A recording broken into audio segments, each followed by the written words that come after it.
पुढची बातमी आता भायखळा मतदारसंघातून। इथल्या उमेदवारीवरून आता उद्धव ठाकरेंसमोर मोठा पेच निर्माण झालाय। कारण विधानसभा मतदारसंघाबाबत पक्षप्रमुख उद्धव ठाकरेंच्या उपस्थितीत मातोश्रीवर पदाधिकाऱ्यांची बैठक झाली।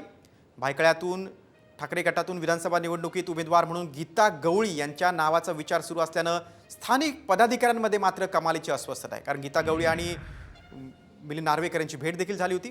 पक्षप्रमुख उद्धव ठाकरेंसमोरच आता पदाधिकाऱ्यांनी पक्षातील इच्छुक उमेदवाराला प्राधान्य देण्याची मागणी केली।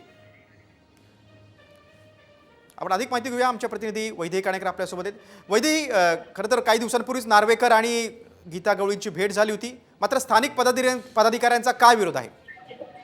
नक्कीच आपण बघतोय की उद्धव ठाकरे यांनी भायखळा मतदारसंघासंदर्भातली बैठक बोलवली होती आणि या बैठकीमध्ये खरं तर भायखळामधून कोणाला उमेदवारी द्यावी या संदर्भात महत्त्वाची चर्चा झाली। यावेळेस गीता गवळी यांना उमेदवारी देण्यासंदर्भात सकारात्मक आणि नकारात्मक अशा दोन्ही प्रतिक्रिया उद्धव ठाकरे यांना मिळाल्या। जर काटेकी टक्कर द्यायची असेल यामिनी जाधवला तर गीता गवळीला उमेदवारी देणं गरजेचं आहे।